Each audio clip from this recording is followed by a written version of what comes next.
तो hello everyone. तो अभी जो हम लोग यहाँ पे टॉपिक देखेंगे इसका नाम है कूलम्स लॉ। और ये इलेक्ट्रोस्टैटिक्स में काफी इंपॉर्टेंट टॉपिक है। तो यहाँ पे हम लोग कूलम्स लॉ को कुछ क्वेश्चंस के जरिए समझने की कोशिश करेंगे। तो पहला जो क्वेश्चन हमारे पास है, ये इसमें हमारे पास दो चार्जेस गिवन है, क्यू और माइनस क्यू गिवन है, और इनकी जो दूरी दी है यहाँ पे वो कुछ कुछ दूरी दी है जिसे हम डी मान सकते हैं। और यहाँ पे ये कहा जा रहा है कि इनके बीच में लगने वाला फोर्स क्या है, एफ है हमारे पास। अब हम क्या करें, दूसरे केस में जो एक चार्ज है उससे हम क्या करें, दूसरे चार्ज पे 25% चार्ज का ट्रांसफर कर रहे हैं। तो इस केस में हमारे पास जो नया फोर्स होगा वो कितना होगा, ये हमें हमसे पूछा जा रहा है। तो यहाँ पे हमें पता है कि फ्रॉम कूलम्स लॉ हमें क्या पता है, कूलम्स लॉ से हमें पता है कि जो फोर्स होता है, फोर्स को हम लोग लिख सकते हैं, फोर्स इज इक्वल टू के Q1 Q2 by R²। तो यहाँ से हमें ये समझ में आ रहा है कि जो फोर्स लगता है इन दो चार्जेस के बीच बीच में, ये directly proportional to the product of their charges and inversely proportional to square of distance between them. तो यहाँ पे जब हमारे पास इनिशियल कंडीशन गिवन है, तो पहला जो चार्ज हमारे पास है प्लस क्यू है, दूसरा जो चार्ज हमारे पास है वो माइनस क्यू है। तो इनके बीच में हमने मान लिया कि जो दूरी है इसको हमने मान लिया डी। तो इस केस में हमारे पास जो फोर्स लगेगा, force can be given by के Q² by D, ये हो जाएगा हमारा। और इस केस में हमने क्या किया, दूसरे केस में 25% चार्ज का ट्रांसफर कर दिया from A to B. Suppose this is your A and this is your B. तो जब हम लोग यहाँ पे चार्ज का ट्रांसफर करेंगे ए टू बी, तो हमारे पास जो ए पे चार्ज बचेगा वो हो जाएगा 3Q/4, और बी पे जो चार्ज बचेगा वो हो जाएगा -3Q/4। ये हो जाएगा हमारे पास फाइनल चार्ज डिस्ट्रीब्यूशन। तो इस केस में जो हमारा फोर्स लगेगा वो क्या हो जाएगा, force can be given by, इसको हम लोग एफ डैश मान लेते हैं यहाँ पे। तो ये हो जाएगा k times of 3Q/4 multiplied with -3Q/4 and divided by d²। तो अगर हम लोग यहाँ पे इन दोनों का रेशियो लेते हैं तो हमारे पास आएगा F equals to KQ² by D, and नीचे हमारे पास F डैश, और यहाँ पे हमारे पास आ जाएगा K9Q²। और हम लोग यहाँ पे सिर्फ मैग्नीट्यूड को इंक्लूड करेंगे, तो माइनस को यहाँ पे हम लोग पॉजिटिव ले लेते हैं। Basically we are talking about the magnitude. तो ये हमारे पास K × 9Q² by 16, और नीचे हमारे पास आ गया d²। तो k और k कैंसिल आउट होगा हमारा, Q² भी कैंसिल आउट हो गया हमारा, और d² भी चला गया हमारा, ये आ गया हमारा 16/9। तो यहाँ से हमारे पास f डैश की जो वैल्यू आएगी वो हो गई 9/16 f। तो हम यहाँ देख सकते हैं कि हमारे पास जो ऑप्शन होगा ये सी ऑप्शन है। और चूंकि यहाँ पे हमारे पास चार्जेस की मैग्नीट्यूड घट रही है, तो हमारा जो ओवरऑल फोर्स होगा वो भी घट जाएगा। तो हमें पता है कि कूलम्स लॉ से हमारे पास क्या है, फोर्स जो लगता है वो directly proportional to the product of their charges. तो ये चीज हमें आंसर में भी दिखनी चाहिए। तो ये हमें आंसर में दिख भी रहा है कि जो हमारा जो फोर्स लग रहा है चार्जेस के बीच में, वो फोर्स क्या हो रहा है, कम लग रहा है। ठीक है। नेक्स्ट जो हमारा क्वेश्चन है ये भी कूलम्स लॉ पे बेस्ड है, और यहाँ हम देख सकते हैं हमारे पास दो चार्जेस हैं जिनके बीच की दूरी हमारे पास r है। और यहाँ पे हम पहले केस में देख सकते हैं कि ये जो स्ट्रिंग जिससे ये चार्जेस जुड़े हुए हैं, उनकी वर्टिकल लेंथ कितनी गिवन है, y गिवन है। और मैंने सेकेंड केस में क्या किया कि मैंने बीच से ही इसको क्या कर दिया, टाई कर दिया, राइट। तो सेकेंड केस में ये बीच से ही ये क्या है, टाइड है इस स्ट्रक्चर से। तो यहाँ पे क्वेश्चन में ये कह रहे हैं कि फर्स्ट केस में अगर हमारे पास चार्जेस के बीच की दूरी अगर r है, तो सेकेंड केस में ये सेपरेशन कितना होगा। ठीक है। तो ये क्वेश्चन भी हमारा किस पे बेस्ड है, कूलम्स लॉ पे बेस्ड है। तो इस केस में हमें देखना पड़ेगा पहले वाले केस में कि हमारे पास इक्विलिब्रियम कंडीशन क्या होती है चार्ज के लिए। फर्स्ट वाले केस में हम देखेंगे इक्विलिब्रियम कंडीशन क्या है। इस पे चार्ज अगर मैंने मान लिया Q, और इस पे भी मैंने चार्ज अगर Q मान लिया,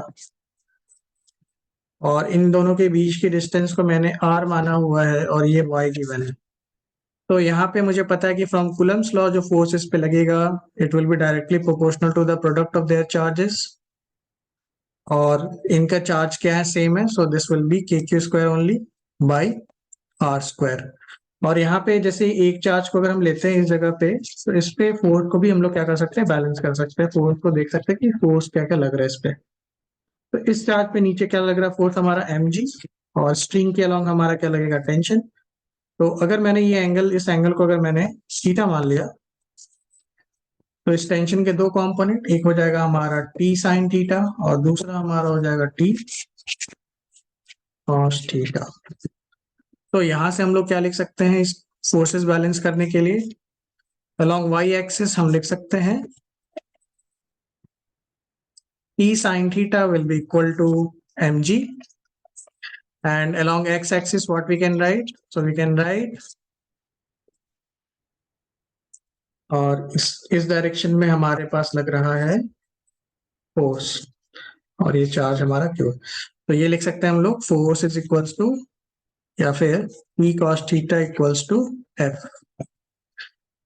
और इस f की वैल्यू कितनी है हमारे पास, के क्यू स्क्वायर बाई आर। तो अगर इसको मैंने इक्वेशन 1 मान लिया और इसको मैंने इक्वेशन 2 मान लिया, और मैंने इक्वेशन 1 को इक्वेशन 2 से डिवाइड किया, तो मेरे पास जो वैल्यू आएगी ये आएगी sine theta by cos theta equals to mg upon K Q square by R square. Same for the second situation, अगर हम यहाँ पे देखें, सेकेंड सिचुएशन में हमारे पास जो कंडीशन है, इसमें बीच से हमने टाई किया हुआ है, और ये जो गैप मेरे पास है इसको मैंने r डैश मान लिया, जिसे मुझे निकालना है। और ये जो लेंथ है ये मेरे पास y बाई 2 गिवन है। So this value is 10 theta. तो यहाँ पे फिर से हम लोग क्या कर सकते हैं, फोर्सेस पे बैलेंस कर सकते हैं। और इस जगह पे हमारे पास जो टेंशन इस पे लग रहा है, टेंशन को हम लोग मान लेते हैं टी डैश इसके, और ये जो एंगल हमारा बन रहा है इसको हमने मान लिया थीटा डैश। तो अगेन हमारे पास क्या क्या कंपोनेंट्स आएंगे, T dash sine theta dash, और जो x के अलोंग अगर ये x डायरेक्शन मैंने माना है, तो ये हमारा आ गया t dash cos theta dash. और इधर जो हमारे पास जो फोर्स लगेगा वो अभी भी कितना होगा, k Q square upon R dash का स्क्वायर। तो यहां से हम लोग क्या इक्वेशन लिख सकते हैं, यहां से हमारे पास जो इक्वेशन आएगी, ये हमारे पास फिर से हम लोग फोर्सेस जब बैलेंस करेंगे तो हमारे पास क्या आएगा, T dash sine theta dash will be equal to, और इस पे अभी भी नीचे कितना लग रहा होगा, mg लग रहा होगा, so it will be written as mg। इसको मैंने थर्ड इक्वेशन मान ली। और दूसरी इक्वेशन जो हमारे पास आएगी, T dash cos theta dash, ये कितने के बराबर होगा, K Q square by R dash square. ये हमारा फोर्थ इक्वेशन आ गया। तो अगर मैंने यहाँ पे थर्ड इक्वेशन को 4 से डिवाइड कर दिया, तो हमारे पास tan थीटा डैश की वैल्यू आएगी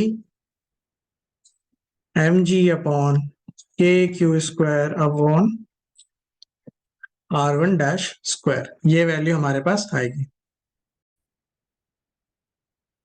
तो हमारे पास जो वैल्यू आ गई यहाँ पे, tan थीटा की वैल्यू आ गई mg upon K Q square by R square, और जो tan थीटा डैश की वैल्यू आ गई mg upon K Q square upon R dash square.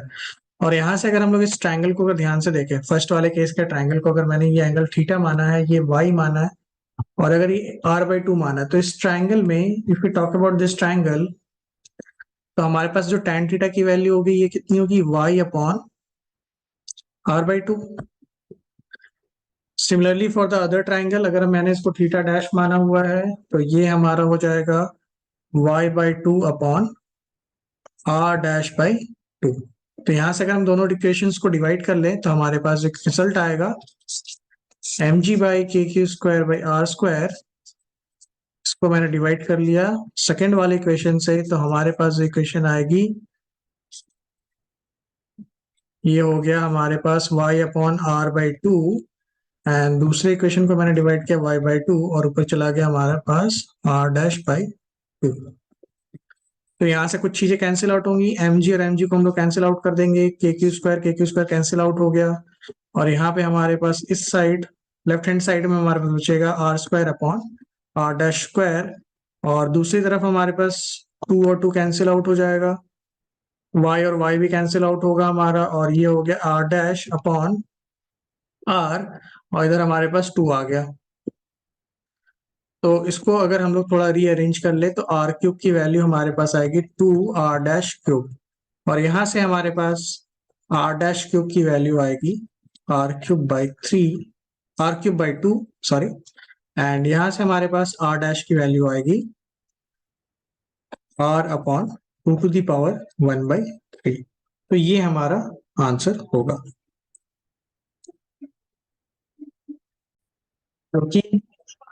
जो कि हमारा जो आंसर होगा ये बी पार्ट होगा।